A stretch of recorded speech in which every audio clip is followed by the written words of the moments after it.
ta main droite vers le Seigneur, tu vas dire à Dieu que tu es là pour lui ce matin, que tu voudrais être visité par sa grâce, tu voudrais être visité par sa main. Prie avec moi le Seigneur, prie avec moi le Seigneur. Prie avec moi le Seigneur. Aussi nos prières et qui apportent la bénédiction.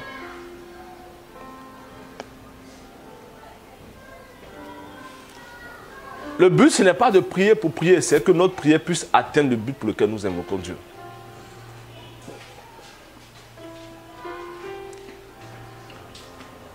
Ce n'est pas avoir de bons désirs qui fait que Dieu nous exauce. Même si cela est important. La prière est plus que cela. La prière, c'est elle qui obtient la bénédiction recherchée. C'est elle qui obtient la bénédiction recherchée. Observez avec moi. Si à chaque fois on vient demander quelque chose à quelqu'un et la réponse de cette personne est non, le jour que nous aurons besoin de quelque chose, on ne se tournera jamais vers cette personne. Pourquoi? Parce qu'on se dit, la seule réponse qu'elle sait donner, c'est non. Donc si tu me dis que tu pries, je suis d'accord avec toi. Ce que j'attends maintenant, c'est que tu sois exaucé et je vois la prière que tu as adressée à Dieu par son exaucement. L'exaucement, ce n'est pas forcément la bénédiction matérielle ou financière. Ce n'est pas forcément ça. La Bible dit en Exode que Israël était martyrisé en Égypte. Ils ont crié à Dieu. Et la Bible dit que Dieu a entendu leur cri. Leur cri a produit la libération, aller à Canaan. Donc si tu me dis que tu pries, je crois en ça, moi je veux voir ça par l'exaucement que tu montreras.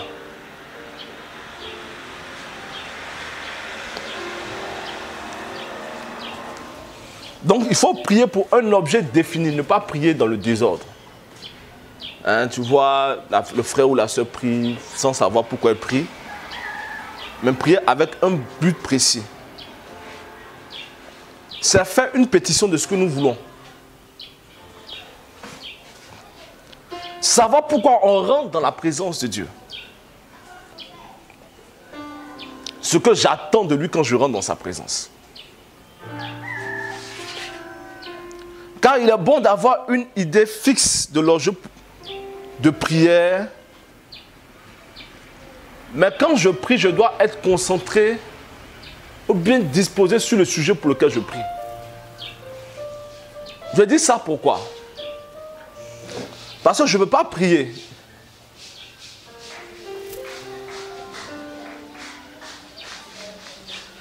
Là, ça donne 1000 francs. Je vais reprendre ma question. Je dis, la soeur, donne-moi 1000 francs. Je regarde d'ailleurs, puis toi, tu me donnes l'argent.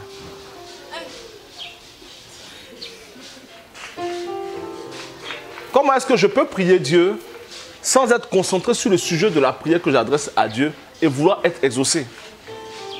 Donc je ne veux pas être ouvert irrespectueux pendant que je lui demande de l'argent. Je tends ma main et puis je suis en train de regarder le frère qui est là-bas.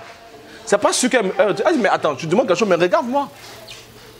Si tu me regardes, je te répondrai. C'est pourquoi Élie dit à Élisée, ce que tu demandes est certes difficile, mais pas impossible. Donc si tu es concentré à me voir partir, à ne pas être distrait, c'est en ce moment-là que tu recevras la double portion de ce que tu as demandé. Pourquoi? La Bible dit, pendant que Élie et Élisée marchaient, un char de feu apparaît et les sépare en deux. Et la Bible dit, un tourbillon prend Élie.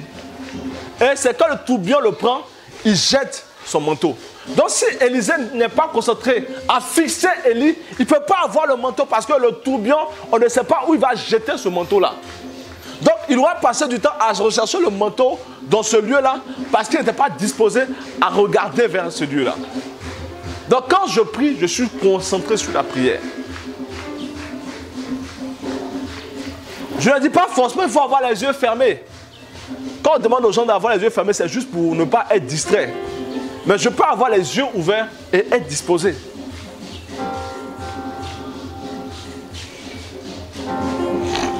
Je ne peux pas prier comme tout le monde. Parce que quelquefois, on a l'impression que plus nous crions, plus nous sommes exaucés par Dieu. Plus qu'un frère prie, c'est comme les dirigeants de culte, tu vas voir par exemple, quand il dit prions, et que le frère Cadet par exemple, il est assis et puis il a les yeux ouverts, on se dit non mais, moi je suis en train de faire mon truc pendant que tout le monde est debout, et puis il dit levez-vous, les frères, levez-vous, hein. C'est pas bon de s'asseoir pendant qu'on est en train de diriger. Donc, de manière indirecte, on donne une parole de reconnaissance à Kader. Vous dites, frère, tout le monde est debout, toi tu fais quoi ici? La Bible dit ce jour-là, dans le temple, il y a une femme qui était là-bas. La Bible dit, elle ne parlait pas. Elle était près de l'autel en train de parler à Dieu. Et le sacrificateur Élie la regarde, il dit, tu es encore ivre ce matin. Mais la Bible dit sa disposition était la douleur qu'elle ressentait. Donc pour moi, j'estime que celui qui prie doit être concentré sur le sujet qu'il adresse à Dieu par rapport à la relation qu'il a avec Dieu. Et ne pas prier en ayant les pensées volatiles, en train de se promener. C'est-à-dire tu pries et puis tu es à la maison, tu es dans tes affaires, tu es ailleurs sauf ce pourquoi tu pries Dieu. Je ne dirais pas qu'il y a une heure particulière dans laquelle il faut prier le Seigneur. Je l'ai dit la dernière fois, mais je veux revenir encore là-dessus. Quand j'étais encore célibataire, j'ai dormi avec deux frères, le frère Clavet et le frère Ake. J'ai remarqué que Ake se réveille en général à 4h ou à 5h du matin pour prier. Et j'ai remarqué que le prophète Claver, lui, c'est tôt le matin. C'est-à-dire 29h, 10h, c'est là qu'il prie. Donc, si je dis que Dieu n'exauce pas à des heures précises, c'est que le frère Claver ne sera pas certainement exaucé, le frère Ake ne sera pas exaucé, et moi-même, peut-être que je ne serai pas. Après, moi, je prie dans la nuit. Mais chacun prie en fonction de son temps et en fonction de son emploi du temps. Mais quand je prie, je suis disposé.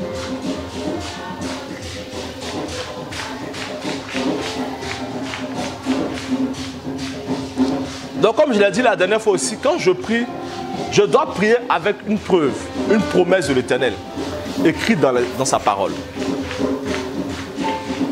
La Bible dit par exemple que nul ne sait pas ce que Dieu a uni.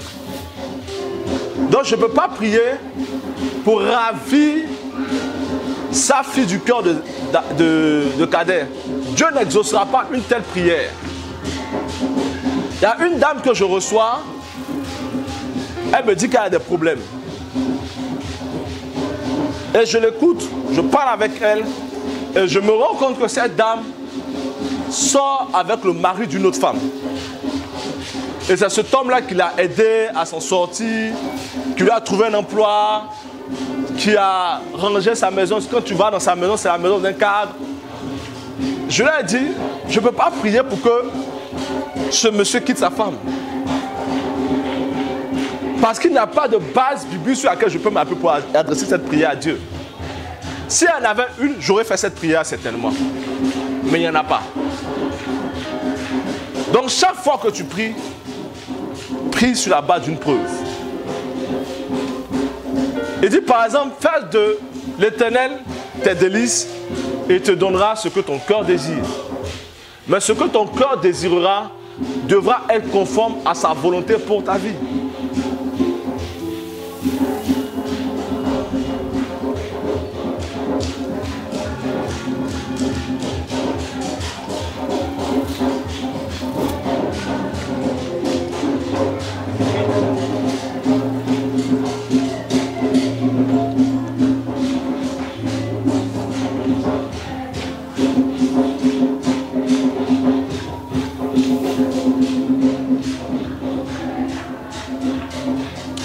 On avait lu Marc la dernière fois. Marc, quelqu'un peut prendre pour moi, Marc chapitre 11, verset 24. « 11, 24. » C'est pourquoi je vous le dis, tout ce que vous demanderez en priant, croyez que vous l'avez reçu et vous le verrez s'accomplir. Merci. Il dit, croyez que vous recevrez la chose même ou son équivalence que vous avez demandé dans la prière.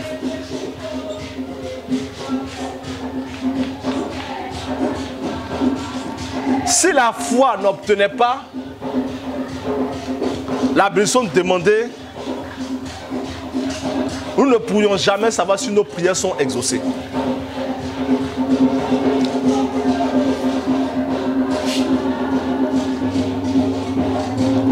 L'autre chose que nous devons comprendre,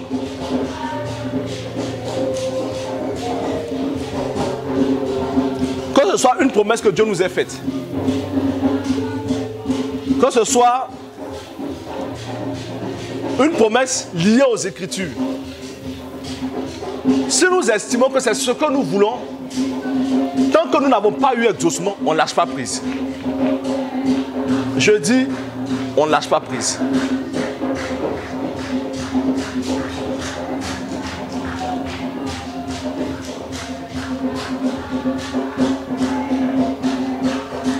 Regardez, la Bible dit,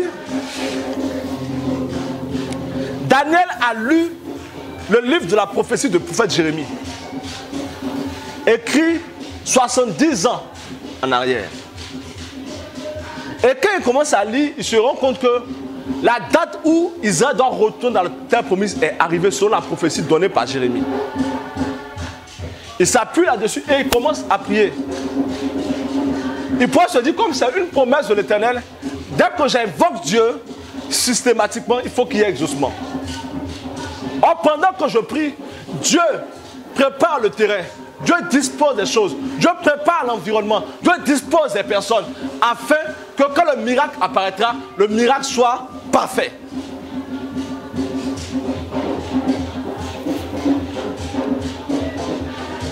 Parce que si il m'exauce en me disant par exemple, je dis n'importe quoi, je dis n'importe quoi.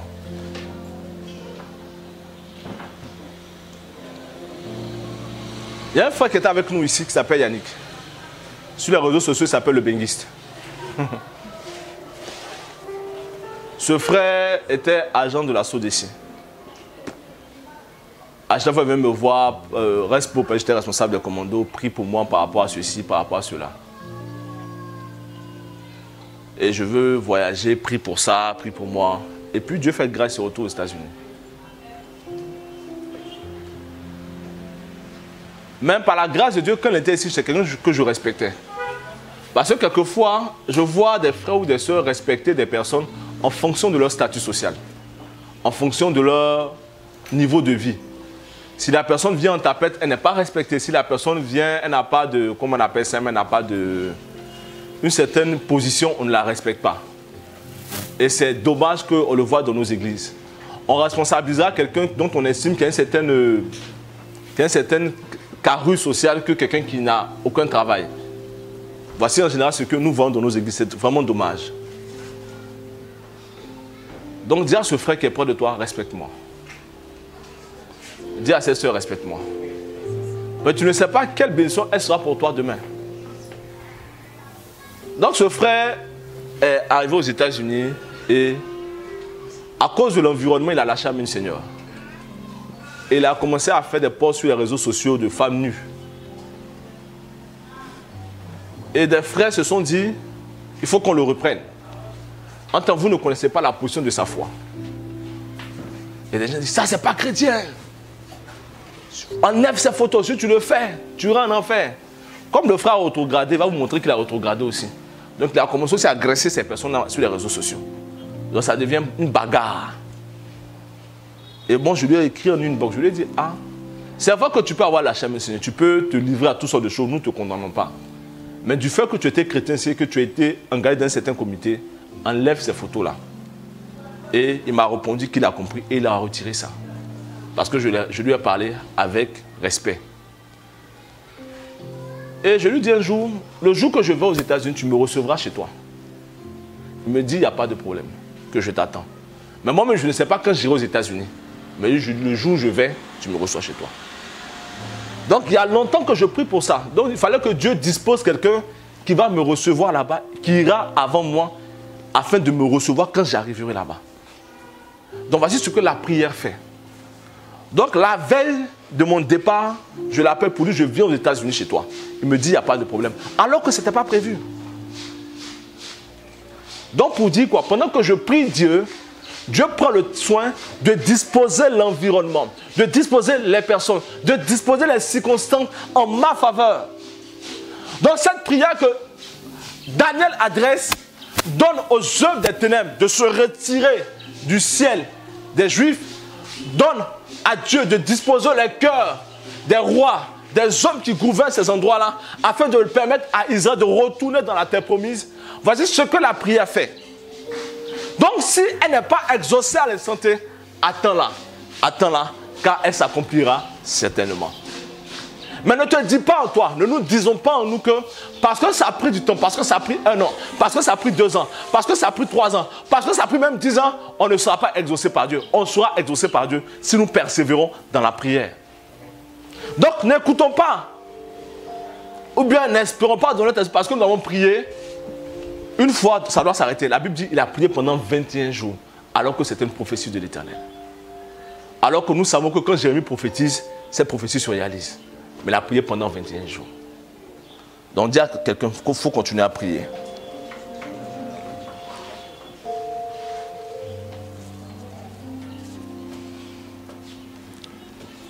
Donc persévère dans la prière.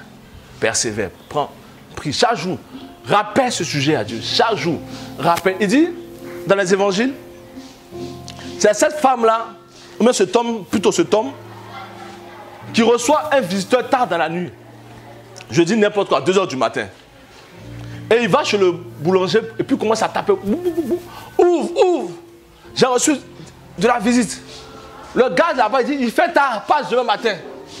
La Bible dit, ce monsieur continuera à taper. Et le Seigneur dit, il ne se réveillera pas. Pas parce qu'il y a du pain, mais pour éviter d'être encore dérangé. Donc dérangeons Dieu. Bousculons Dieu jusqu'à ce qu'il apporte exaucement. Bousculons-le.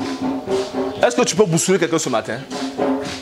Bouscule quelqu'un. On est à l'église, tu ne feras rien. Hein? Kader, laisse la femme, Sylvain, bouscule la femme de Kader, tu ne feras rien. Juste, hein?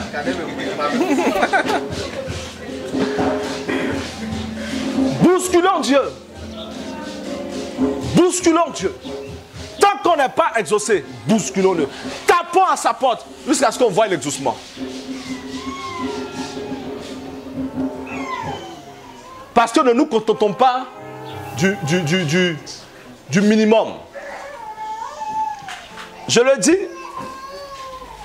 ce qui sera triste pour un enfant de Dieu, quand on sera au ciel, c'est de savoir que Dieu avait prévu certainement qu'il puisse rouler dans une Rolls-Royce et puis se voir rouler dans une Renault 4 toute sa vie. Ce sera dommage. Ça a dit, Dieu dit, voici ce que j'avais prévu pour toi. Et puis toi, à cause du découragement, à cause de ton environnement, à cause des dires des gens, tu te diras, il faut que je cesse de prier, je vais me contenter du minimum. C'est pourquoi ça m'énerve de savoir que des frères en Christ auraient pu atteindre des niveaux extraordinaires avec Dieu, mais se sont contentés du minimum. Juste du minimum. Hein? Débrouillons-nous là. Cantonnons-nous à ça. Acceptons ça. Ça, c'est l'humilité. Ce n'est pas de l'humilité. Ceux qui ont plus d'argent même sont plus humbles que ceux qui n'ont pas d'argent.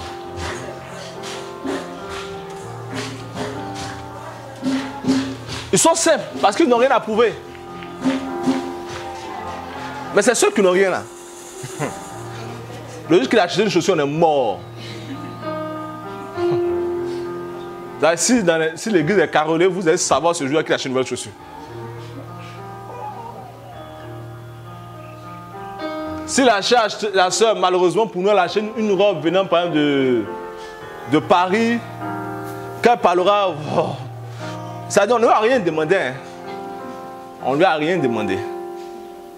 Tu sais, les robes à Paris coûtent cher. Hein, tu sais, même la robe que je porte, elle vient de Paris. On ne t'a rien demandé. Par contre, Ceux qui ont les moyens, il ne font pas bruit. Donc c'est ce qui serait dommage, de se retrouver au paradis. Et puis Dieu dit, voici où je voulais te positionner. Mais à cause du regard des uns et des autres, à cause de l'environnement, tu as baissé les bras. Tu as abandonné. Alors que si tu avais persévéré dans la prière, certainement, ce que moi j'avais prévu faire avec toi, je l'aurais réalisé.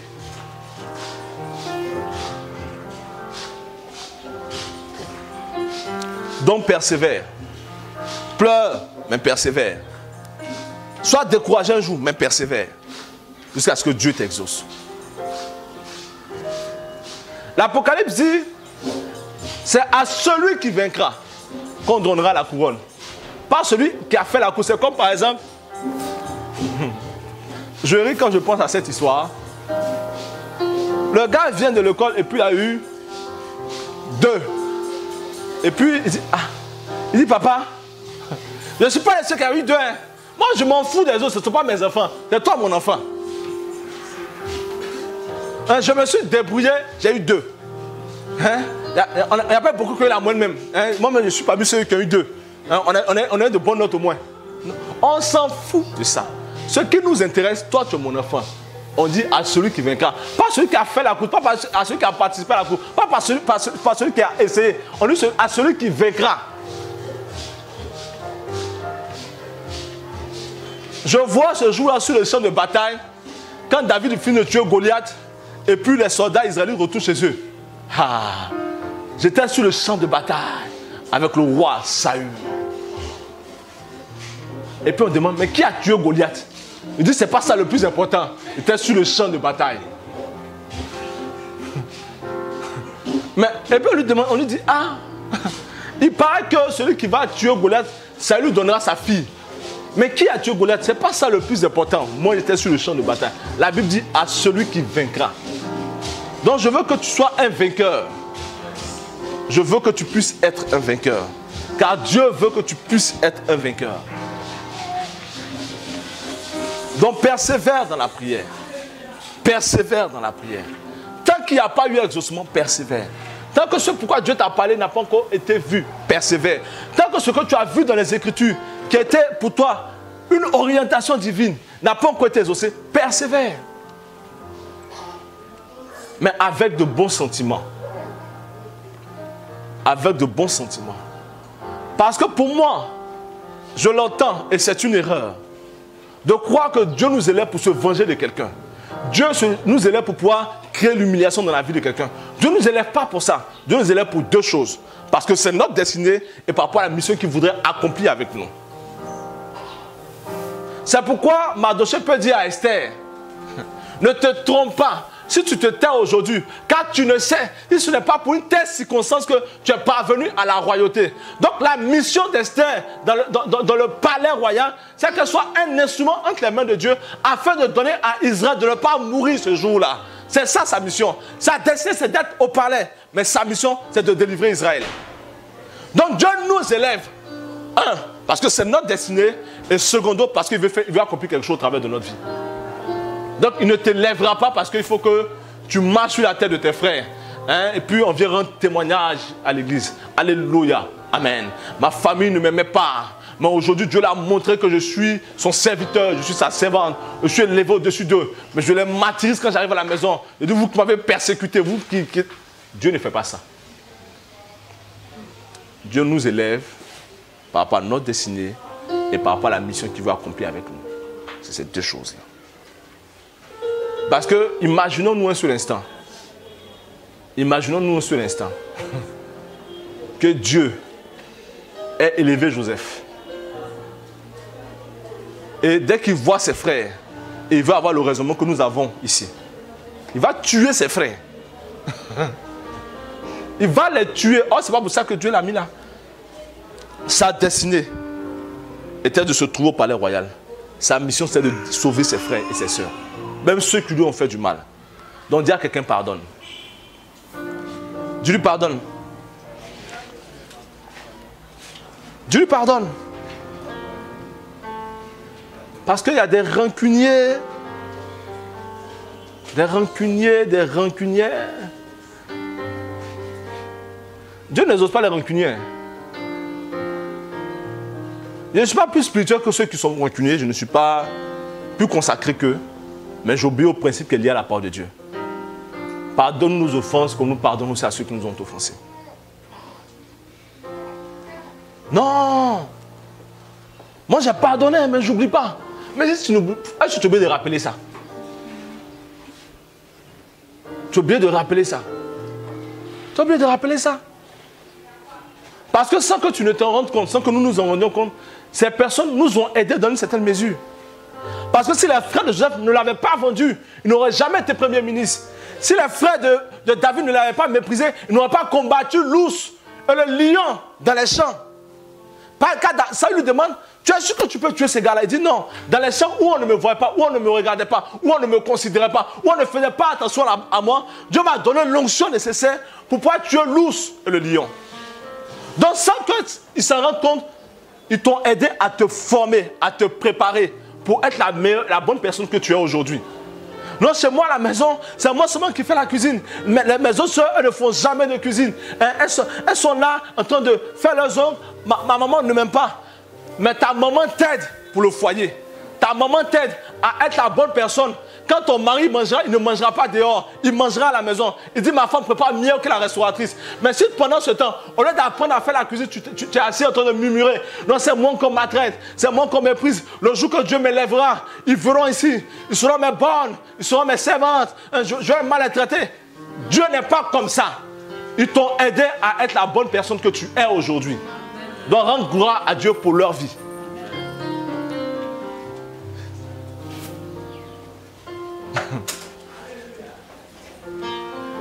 Donc Dieu ne nous exauce pas pour pouvoir faire le malin.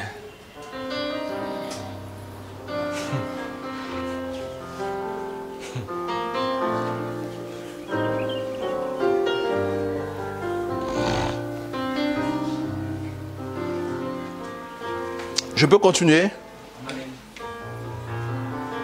Matthieu 7, 9 dit: si un fils demande du pain à son père, lui donnera-tu une pierre?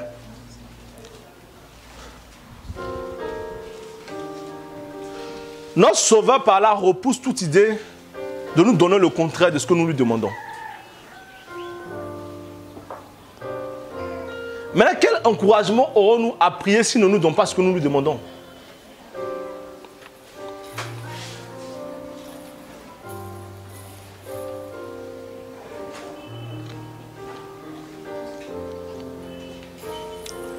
Il y a un homme de Dieu qui est apparu en Angleterre, John Knox.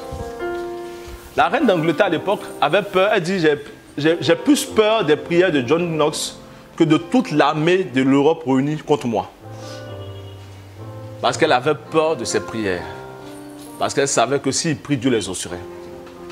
Et l'histoire nous raconte, décrit par Charles Finney, il dit ce jour-là, John Knox a prié toute la nuit avec des frères en Christ. Et quand on finit de prier, Dieu leur a dit, je viens de vous délivrer. J'ai opéré la délivrance.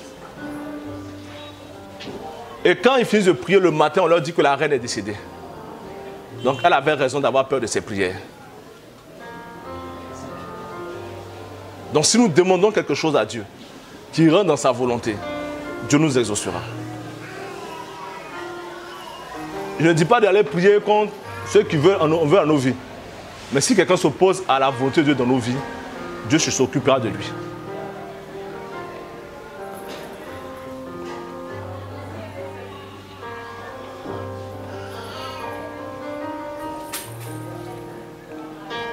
L'autre chose, il faudrait vivre dans la sanctification. La sanctification, ce n'est pas forcément le péché sexuel, ce n'est pas forcément ça. Il y a ça aussi dedans. Parce que quand on parle de sanctification, on fait tous allusion au péché sexuel. Mais il y a des choses que Dieu ne voudrait plus que tu fasses. Toi en particulier, que tu ne voudrais plus que toi tu fasses.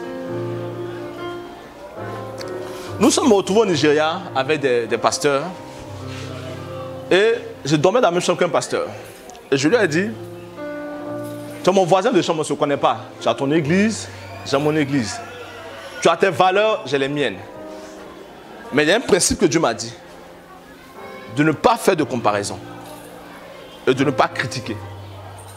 Parce que quand tu vois les églises du Nigeria, tu auras l'impression que nous, on ne sert pas Dieu. Parce qu'une église de 50 000 places qui est remplie, il n'y a pas de place encore dedans.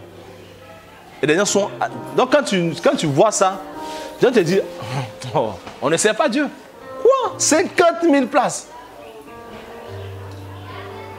Donc je lui ai dit, moi il ne fait pas ça. Ce sont mes principes et mes valeurs.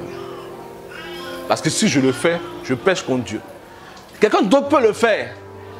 Ça c'est lui et sa relation avec Dieu. Mais moi ce qui me concerne, si je le fais, je pêche contre Dieu. Pour dire quoi? Pour dire que dans l'intimité que tu auras avec le Seigneur, que nous aurons avec Dieu, Dieu nous dira des choses qu'il ne voudrait pas que nous fassions. Qui est propre à notre appel, qui est propre à notre vie. Ce jour-là en Israël, la Bible dit, il y a un seul enfant qui n'avait pas le droit de se couper les cheveux, appelé Samson. Tous les autres pouvaient se couper les cheveux, sauf lui. Ce jour-là encore en Israël, il y avait un seul jeune homme qui devait s'habiller en peau de chameau, manger des sorels et manger du miel. Était Jean-Baptiste. Les autres gens pouvaient le faire. Lui, c'est la consigne qu'il a reçue de Dieu. C'est pourquoi je te repose et te retourne la question. Quelle consigne as-tu reçue de Dieu? Si tu as reçu une consigne de sa part, respecte-la. Je vois des femmes à qui Dieu a dit, tu ne mettras pas de mèche sur sa tête. C'est une consigne qui est propre à elle. Quand elle le fait, Dieu exauce ses prières. Il y a une autre, Dieu lui a dit, tu ne mettras pas de maquillage. C'est sa relation et son intimité avec Dieu. Si elle le fait, Dieu exaucera ses prières. Donc je ne parle pas des péchés que nous connaissons, dont nous mentionnons tous les jours. Même ces péchés, il faut s'en départir. Même par rapport à la relation que tu as avec Dieu.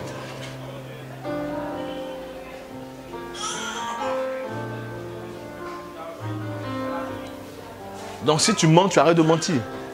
Si tu te mets en colère pour un rien, tu arrêtes de le faire. Si tu es affairé, tu arrêtes de t'affairer. Affairé voudrait dire ceux qui passent leur temps à s'occuper de la vie des autres au lieu de s'occuper de leur propre vie. La Bible dit, enlève d'abord la poutre qui est dans ton œil avant de chercher à enlever la paille qui est dans l'œil de l'autre. J'estime que j'ai tellement de défauts que je préfère m'occuper de mes défauts et voir comment Dieu peut m'aider à les ranger que de chercher à savoir comment la seule s'habille. Elle s'habille, elle a fait la jupe là comme ça, la fente est bizarre. Ça c'est quel modèle de fente ça? Elle n'a aucun style. D'accord, toi qui as le style là, continue ton style, laisse-nous sans style. C'est toi, tu es là dans ta vie, c'est voir comment elle s'habille. Toi, mais tu... Bref. J'estime qu'il y a tellement de choses sur la terre que ça ne met...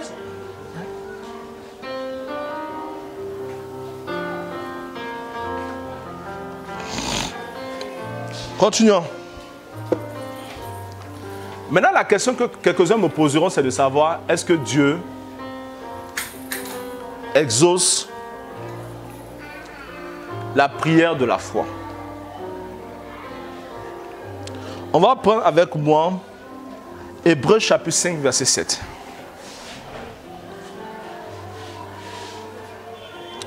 Je lis, dans les jours de sa chair, ayant présenté avec de grands cris et avec des larmes, des prières et des supplications, à celui qui pouvait le sauver, il fut exaucé. Il fut exaucé.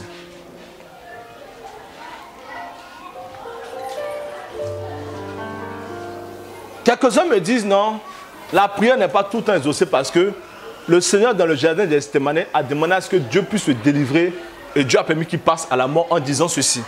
S'il est possible que cette coupe s'éloigne de moi, non pas ma volonté mais plutôt ta volonté. Et Hébreux ici nous dit, cette prière que Christ a adressée dans le jardin de Gethsémani a été exaucée. En lisant ce passage, il a été exaucé. Donc, quelquefois, nous étions en train de nous dire qu'il n'a pas été exaucé. Mais là, en lisant ce passage attentivement, nous nous rendons compte que Christ a été exaucé. Mais il a été exaucé par rapport à quoi?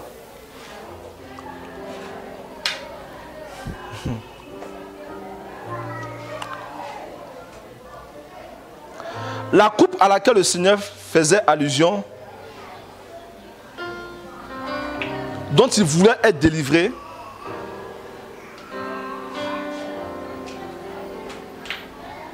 n'était pas d'être délivré de la mort, parce qu'il était venu pour ça.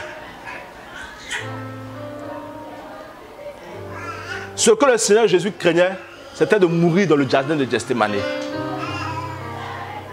Ce qu'il craignait, c'était de mourir dans le jardin de Gethsémane. Parce que la Bible dit quoi? À chaque fois que les gars voulaient mettre la main sur lui, ils craignaient la foule. Mais ce jour-là, ils étaient seuls avec le Seigneur dans le jardin de Gethsémane. Or, s'ils mouraient là, la parole qui dit « Maudit soit quiconque est pendu à la croix » ne se serait pas appliquée. Donc, ils priaient plutôt pour ne pas mourir là. Donc, Dieu l'a exaucé en donnant à ceux qui venaient l'arrêter de ne pas agir selon leur dessein. Sinon, on pourrait le tuer là. Il voulait aller jusqu'à la croix. Donc, Christ a été exaucé là. La coupe ne s'est pas retirée de lui. Il a été exaucé là. Parce qu'il ne voulait pas mourir là. Il savait qu'on allait venir l'arrêter. Il savait à quel moment on allait venir l'arrêter.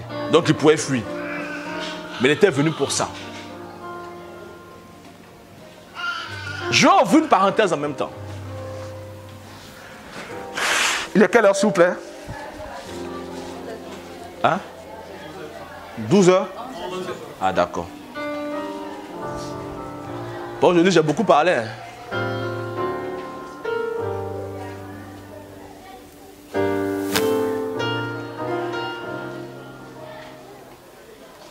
J'ai fait cette prière au Seigneur.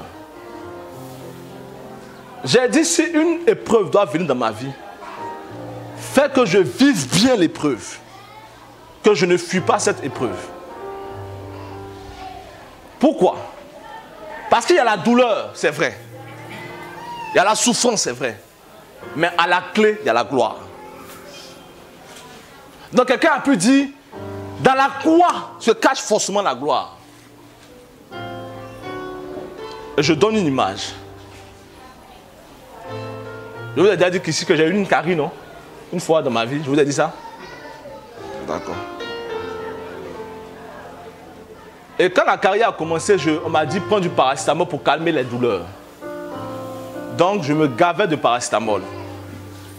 Et le docteur m'a dit un jour, le docteur Kofi m'a dit, ah, si tu prends toujours le même médicament, un mois il n'aura plus d'effet. Il a parlé de molécules, tout ça là, je ne sais pas, je ne sais pas expliquer l'histoire de molécules. Un jour, maintenant, on a expliqué les molécules ici. Mais le paracétamol ne faisait rien. On m'a donné un comprimé encore plus grave. J'ai pris, ça ne faisait plus rien. Donc je me dis, enfin, il faut que j'aille à l'hôpital pour voir un médecin, pour voir ce qu'il peut faire un madame. Et j'arrive, le médecin me dit, d'accord, prends tel médicament et reviens mercredi, on était lundi. Mais du lundi au mercredi, j'avais l'impression que c'était une éternité qui passait. Puis je souffrais, ma joue s'est enflée. Aucun médicament ne passait. Donc mercredi matin était un souffle d'espoir pour moi. Enfin, mercredi est arrivé. Et je me retrouve à l'hôpital. Des personnes passent avant moi et mon tour arrive. Et le médecin regarde, le dentiste regarde dans ma bouche et dit, ah, mais il y a du pus dans ta gencive. Donc, est-ce que l'anesthésie passera? Il a dit, monsieur, essayez. Il essaie. Il touche à ma dent, je sens la douleur. Il dit, monsieur, comme vous avez encore mal, vous allez repasser un autre. Je dis, monsieur, même si je dois mourir ici, cette dent, je ne retourne pas avec elle à la maison.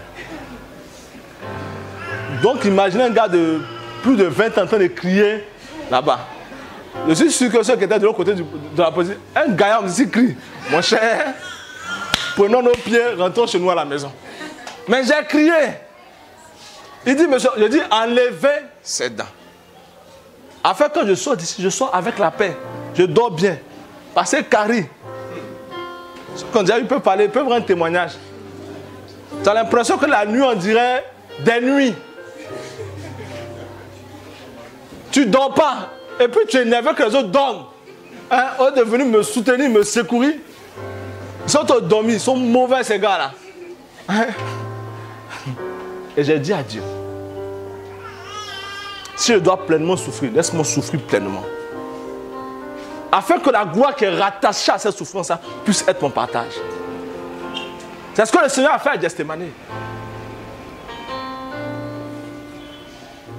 Hein? On ne sort pas de la fournaise. Non, c'est trop chaud. Puis, là j'ai dit, le feu, c'est bon, je sors. Mais en sortant de là, tu retardes ce que Dieu voudrait accomplir ou réaliser avec toi. Et si tu n'es pas prêt, tu n'es pas bien cuit, tu auras des problèmes. J'étais très récalcitrant quand j'étais encore petit. Et un jour, je suis tombé et je me suis cassé le bras. Donc, on m'a plâtré le bras. Ma femme, on parlait d'une de mes cousins aussi qui s'est plâtré le pied. Elle trouvait que c'était intéressant. Quand c'était encore jeune, elle disait non, que c'est intéressant, on va avoir tout ce pied plâtré. Ah, comment il fait le malin. Hein? Je dis, mon cher, moi, c'était un handicap pour moi, le plâtre. Pourquoi c'était un handicap pour moi? Parce qu'à cause du plâtre, mon père m'empêchait de sortir pour aller m'amuser. Il y a des choses qui m'empêchaient de faire à cause du plâtre. Donc pour moi, c'était un handicap. Et le médecin me blaguait pour dire, si tu te casses encore le bras, on va te couper ça. Donc, je fais attention à ce bras-là. Et il y a une fille à Yopougon qui a aussi le bras plâtré. Et il y avait une fête dans le quartier. On dit, tu ne peux pas aller à la fête. À cause du plâtre. La fille a mis le plâtre dans l'eau. Voilà la fête. Elle a enlevé tout le bandeau du plâtre pour pouvoir aller à la fête. Donc imaginez-vous à la fête un bras qui n'a pas été bien guéri. C'est-à-dire là-bas, mais elle sent que ce n'est pas bien cicatrisé. C'est comme ça quand tu fuis l'épreuve, quand tu n'as pas été bien préparé, tu n'as pas accepté ça pleinement. Tu as ce bras-là que tu as enlevé dans le plâtre avant que le médecin ne l'ait enlevé. C'est comme ça que tu es. Donc quand la gloire apparaît, c'est un problème pour toi, c'est un danger pour toi.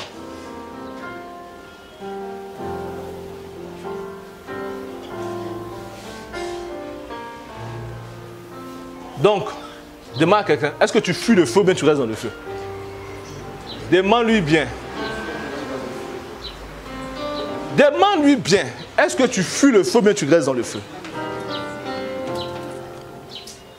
Après, il ne va pas te répondre, touche quelqu'un d'autre.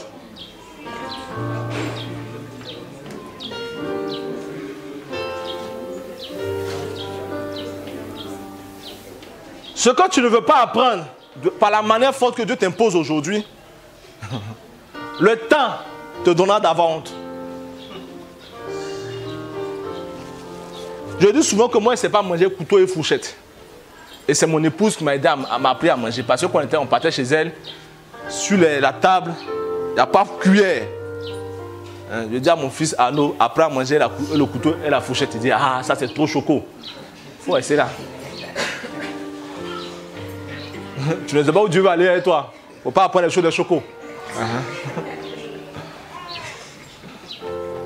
Donc ma femme fait exprès de s'asseoir à côté de moi. Et puis on se passe l'assiette. Elle découpe la viande, tout ce qu'elle doit découper. Puis elle me redonne mon assiette. Puis je ne sais pas manger avec ça. Donc arrivé à la maison, je les ai vus manger. Donc je m'entraîne moi aussi. J'apprends à découper, à faire ça. Pour être un expert dedans. Pourquoi demain, ce que Dieu voudrait faire, qu'il puisse se faire pleinement.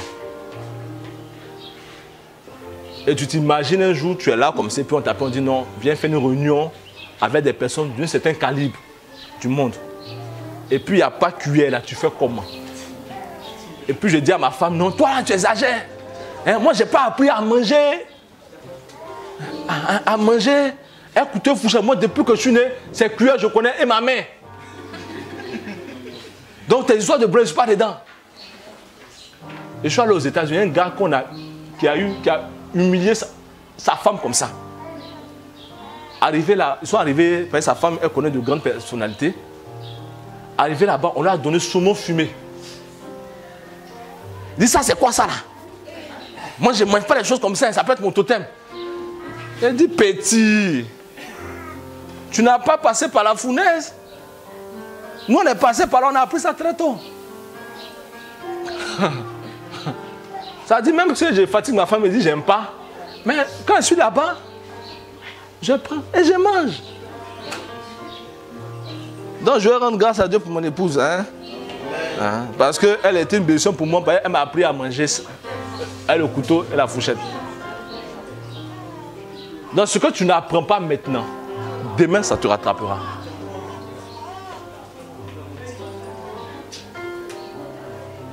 On dit qu'il ne faut porter pas des souliers.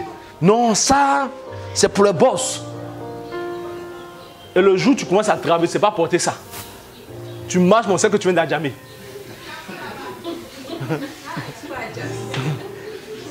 Adjamé, c'est jean et les quais. Tu n'es pas habitué à ça. Donc tu es blessé dans les pieds comme ça. Ouh, ça chauffe d'air. Apprends maintenant. Donc accepte de passer par le feu.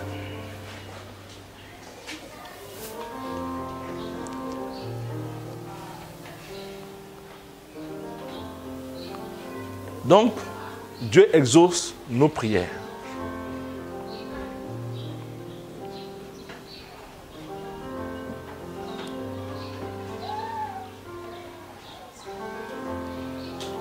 La Bible dit dans les épîtres que Paul a prié pour qu'une écharde lui soit enlevée. L'écharde.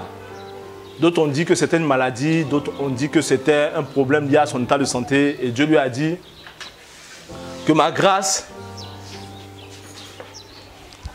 Mais aujourd'hui, avec plus de recherches, c'est pourquoi je vous exhorte à lire les Écritures et à faire des recherches. Les gens se sont rendus compte que ce n'était pas une maladie, c'était de faux frères qui étaient auprès de lui qui le fatiguaient. De faux frères qui le fatiguaient. On peut voir ça en 2 Corinthiens chapitre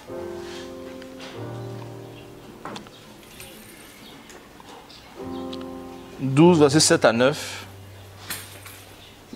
J'espère que c'est ça. Hein. Ouais, 2 Corinthiens chapitre 12, c'est ça.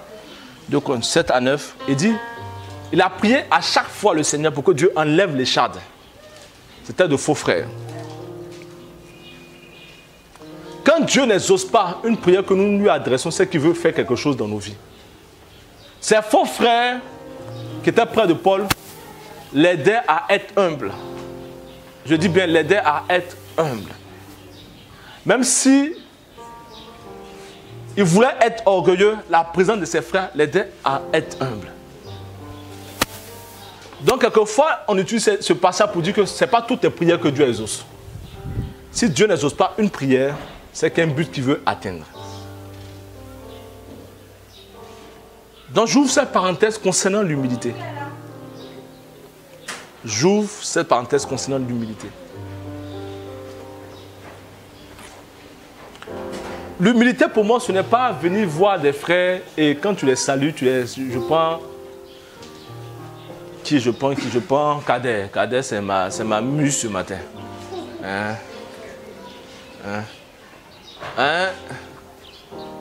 Quand tu vois Kader, tu le salues avec du respect. Hein? Bonjour, vieux père. Bonjour, grand frère. Comme ça, tu le salues. Alors que peut-être que Arnaud est plus âgé que toi. Et quand tu vois Arnaud, mon gars, salue-moi. Petit! Alors qu'il est plus âgé que toi. Oui, tu estimes que son statut social ne te permet pas de le respecter. Et pour l'instant, on est tous humbles. Hein? Pour l'instant. Mais quand tu verras la gloire, je verrai si tu es toujours humble. L'humilité, c'est se rabaisser. Faire des choses qu'en temps normal, par rapport à ton statut, tu ne feras jamais. En arrivant au mariage de Marius, j'ai enlevé mon costume et j'ai commencé à placer les chaises. À tresser le tréteau. Parce que ça ne me dérange pas, ça ne me coûte rien, ça ne m'enlève rien. Ça ne fait pas que je ne suis plus pasteur. Ça ne fait pas que je ne m'appelle plus Cyril. Je m'assois et je dis non, nous on a dépassé ce stade-là. Ce sont les jeunes qui doivent faire ça maintenant. Hein? Dans le royaume des cieux. Change de royaume. Dis à quelqu'un change de royaume.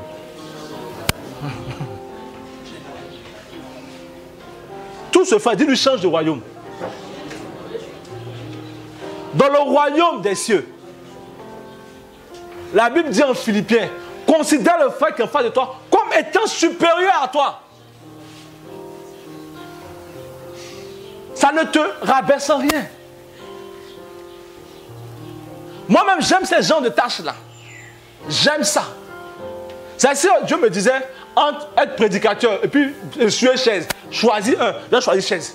Parce qu'on ne te voit pas pour te persécuter. Tu finis sur ta chaise, tu disparais. Mais chaque fois que quelqu'un viendra s'asseoir là-dessus et qu'il recevra une grâce de la part du Seigneur, moi je prends un peu dedans. Mais c'est moi qui ai sué.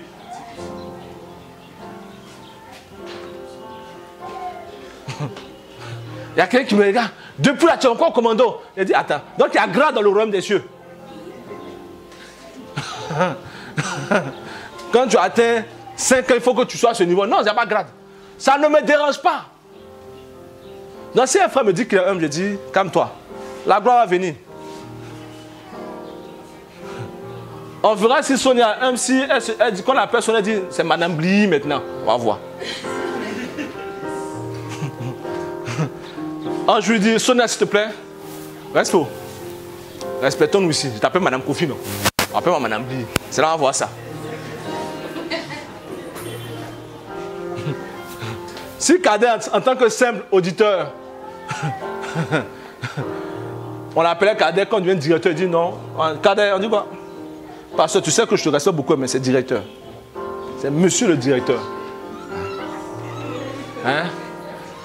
Ma fille qui est en train de gravir les échelons de son service là-bas, elle vient quand tu appelles. Marie-Paul, on dit quoi? Elle dit, s'il te plaît, c'est maître. Donc, pour l'instant, on est tous humbles. Mais la gloire va révéler ta véritable nature. Or, quelquefois, pour ne pas que l'orgueil frappe à notre porte, Dieu met une écharde afin de garder l'attitude d'humilité. Je vois un frère, le jour qu'il a fait 1 mois sans péché, quand il vient diriger, on est mort. Vivez dans la sanctification. Celui qui pêche, comment un chrétien peut mentir? Tu dis non, lui, ça fait 1 mois qu'il vit dans la sanctification.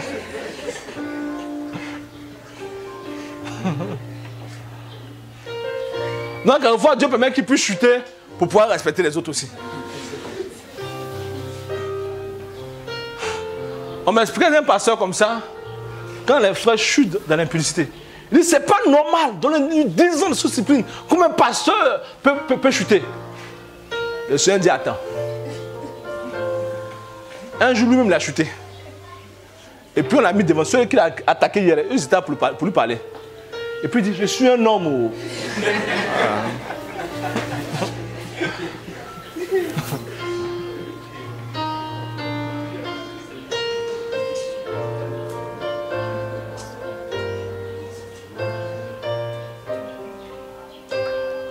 Donc l'épreuve, l'échec qui sera là ne diminuera pas ton ministère.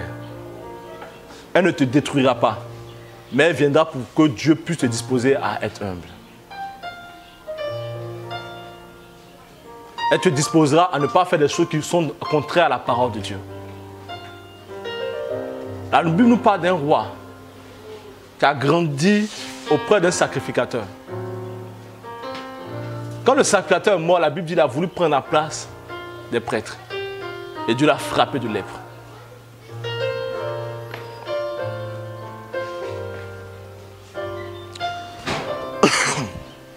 C'est pourquoi ici je dis, il n'y a pas un frère pour balayer, il n'y a pas une soeur pour balayer. Nous tous autant que nous sommes, à commencer par moi et mes assistantes, on doit faire ce que tout le monde fait. Si on dit à une organisation, une manifestation que les appareils viennent, nous tous on va soulever les choses pour pouvoir arranger ça. Mais que la soeur ne dise pas,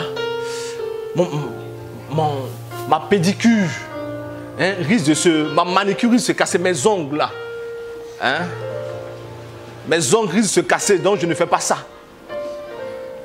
Le jour que j'entends, c'est ici, moi-même, je vais couper tes ongles là. Et puis tu as servi Dieu. Si tes ongles peuvent t'empêcher de pouvoir recevoir la grâce de Dieu, je vais couper tes ongles.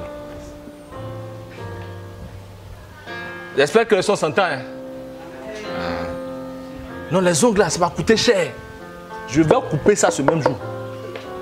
Il n'y a pas quelqu'un qui est appelé à prendre clavier et puis quelqu'un qui n'est pas appelé à prendre clavier. Il n'y a pas quelqu'un qui est appelé à balayer. Où les frères vont dire aux sœurs, non, les balayeurs, ça c'est pour les sœurs. Tu as mis ta servante ici. Tous les frères, on balaye. Que tu sois marié ou pas. Ou bien le cadet, elle a dit non, je ne vais pas balayer. Sa fille, où elle est?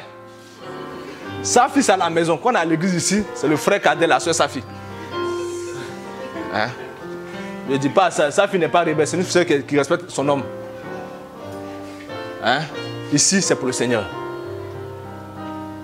Dis à quelqu'un, ici, c'est pour le Seigneur. Il est quelle heure, s'il vous plaît? D'accord. La prière de la foi obtient toujours exaucement. Quand notre foi repose sur une preuve.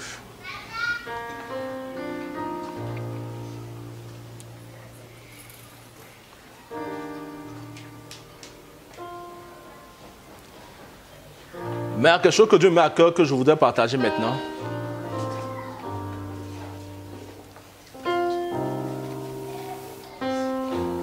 Je veux parler de la faveur. Dis avec moi la faveur. Dis avec moi la faveur. Dis avec moi la faveur. Dis avec moi aussi la croix. La croix. Toute bénédiction qui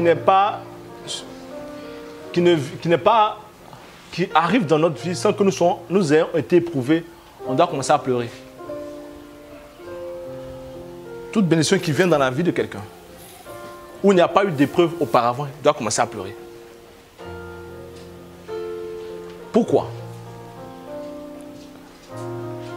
Parce que quand l'épreuve vient, elle enlève tout ce qui est en toi qui peut être un obstacle à la gloire de Dieu. Je dis, elle enlève tout.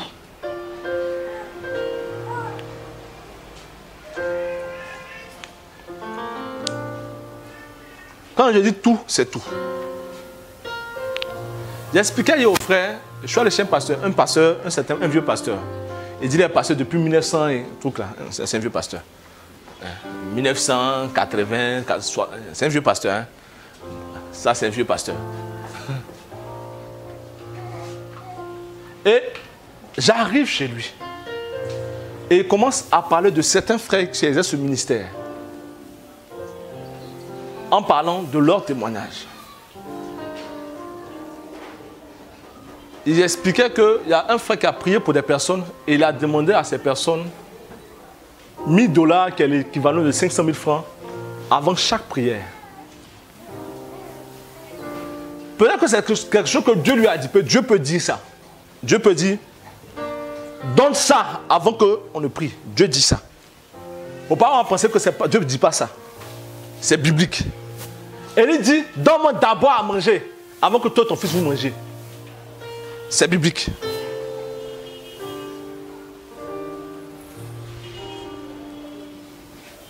Et je les écoutais. Et dimanche, je vais dans l'église de ce pasteur-là. Quand on sait que tu es pasteur, la règle veut qu'on te fasse asseoir où les pasteurs s'asseyent. Ou bien les responsables s'asseyent. S'il n'y a pas de place, truc. Dans le cercle, il n'y a plus de chaises libres dans le cadre pastoral. Et je suis arrivé avec un frère, le frère me dit, Cyril, comme tu es pasteur, va t'asseoir directement à la place des pasteurs. Je dis non. La Bible dit, quand tu viens à un festin, assieds-toi derrière. Et on te prend derrière pour te faire asseoir devant. Que tu t'assois devant, puis on dit non, pardon frère, retourne derrière. Donc je me suis assis derrière. Au premier culte, au deuxième culte. Je ne suis pas parti au pasteur. Ah, pasteur, toi mais tu es bizarre. Hein? Je suis pasteur, j'ai mon église à Abidjan. Pourquoi tu ne vas pas faire asseoir devant? Parce que Dieu a pris le soin de nous préparer à ce genre de situation avant que nous n'arrivions à ce stade-là. Donc si nous n'avons pas été éprouvés, on aurait été offusqués qu'il n'y ait pas une telle démarche à notre endroit. Or, quelquefois, c'est Dieu qui permet ça. Donc c'est pourquoi je dis, si tu n'as pas été éprouvé avant que la gloire ne paraisse, tu es en danger.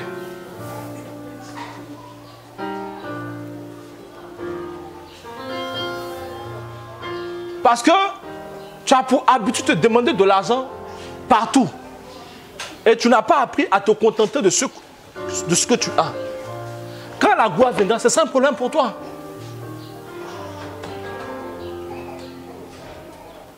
Parce que tu empruntes partout, partout tu vas, tu empruntes. Ton image se salit parce que tu n'as pas appris dans l'épreuve.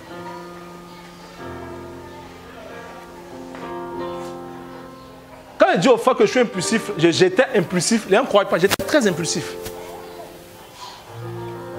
Mais j'ai laissé impulsif, ceux qui ne comprennent pas, être très nerveux, colérique.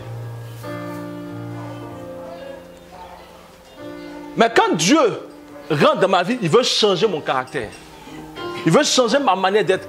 Donc Dieu est obligé de m'éprouver.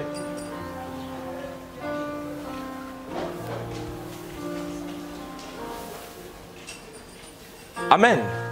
Il est obligé de m'éprouver. Afin d'ôter la colère. Mais je pouvais accepter comme ne pas accepter. Mais j'ai accepté parce que c'est ce que Dieu voulait faire avec moi.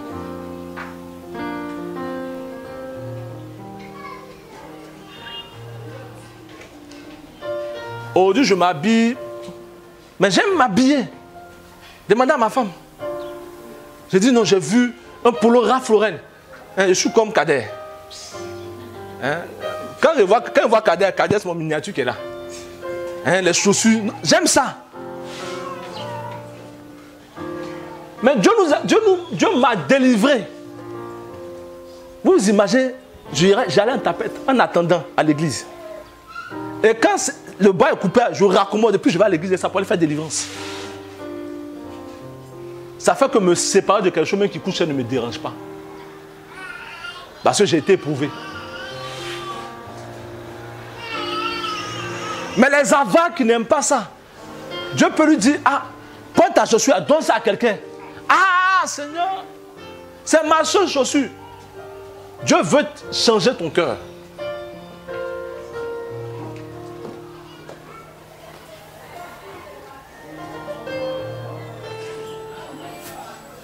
J'espère qu'il n'y a pas d'avare parmi nous. Hein. J'espère que tu n'es pas avare. Hein. Demande à un frère, j'espère que tu n'es pas avare, une soeur. Hein.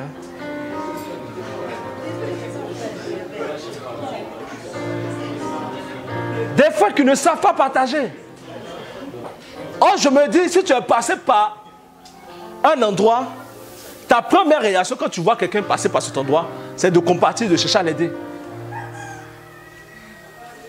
Tu vois la soeur toujours avec la même robe, le même habit. Tu as 10 là-bas. Si tu as vraiment été éprouvé, ça se voit dans ton attitude. Tu vas prendre deux, tu dis la soeur, tiens. Mais quand tu dis tiens, tu n'en parles pas à la terre entière. Oh, madame Akere, oh. Tu vas choisir le cadre porte là. Non, c'est une chaussure qui est achetée aux États-Unis. Ah bon? Ah. Mais, en tout cas, il est à l'aise, hein? Et la chaussure là, quand il marche, tu as perdu ce que Dieu voulait faire avec toi. Parce que dans l'épreuve, Dieu permet que tu puisses garder ta langue en bride. Quelqu'un me dit, moi, je ne sais pas me taire. C'est faux. Tu sais te taire. Peut-être qu'il y a des choses que tu caches.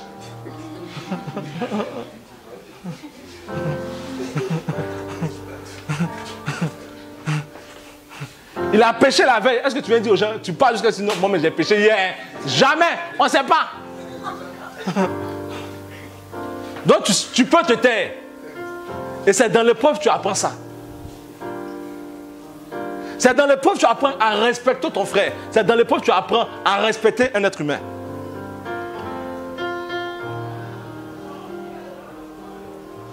Donc, tire des leçons de l'épreuve par lesquelles tu passes.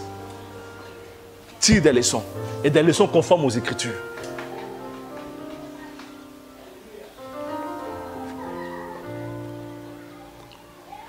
Et la seconde chose, c'est la faveur. La faveur est définie comme une grâce imméritée. Ce n'est pas dans la prédication, c'est quelque chose que Dieu veut que je partage avec vous. Ben, je sens un vent de faveur à Manaïm. Je sens un vent de faveur.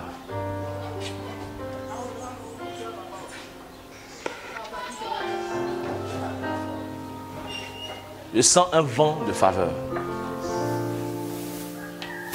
Donc c'est parti des leçons avant que la faveur n'arrive. Mais si tu n'as tiré aucune leçon de tes épreuves, la faveur sera un piège pour toi. Il y a un frère qui m'appelait vieux, le vieux. Et puis je m'appelle Cyril. Il dit depuis quand ça a changé? C'est à quel moment ça a changé? Du vieux à Cyril. Il dit non, tu sais en France ici. Il dit ah, c'est peut-être en France tu parles comme ça. La même prière qui t'a fait partir, la même prière peut te ramener. Hein? Ah oui. Ah oui, ah oui. Ah, vous ne savez pas ça? Ah. Demandez à Nebuchadnezzar. Demandez à Nebuchadnezzar. La Bible dit Dieu a prophétisé qu'il serait au-dessus. Le jour que l'orgueil entrait sa vie, il est descendu.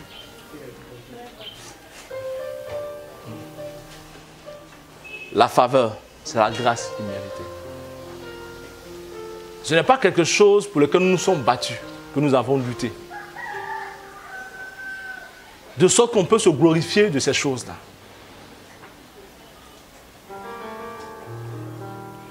Donc quand Dieu t'exaucera demain, quand Dieu fera un exploit dans ta vie, souviens-toi que c'est une faveur.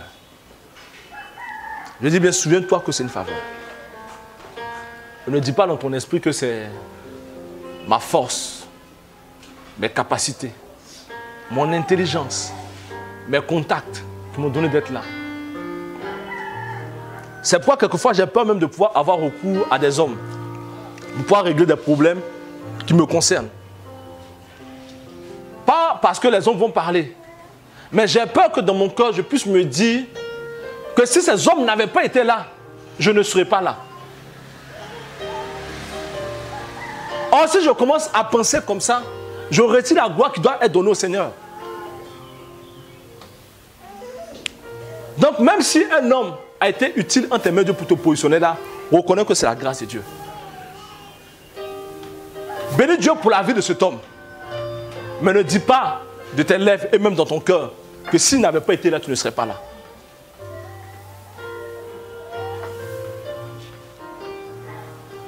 Donc on va prier ensemble le Seigneur ce matin.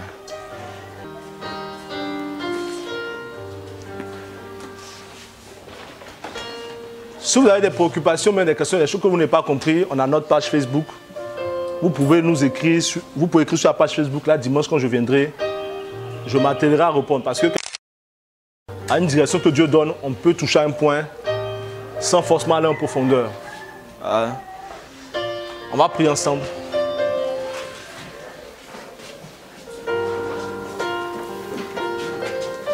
Tu vas dire à Dieu que c'est un temps de faveur pour Manaïm et que tu voudrais que dans ce temps de faveur, partout où tu iras, que Dieu dispose des hommes, le cœur des hommes pour toi. Prie avec moi le Seigneur. Prie avec moi le Seigneur.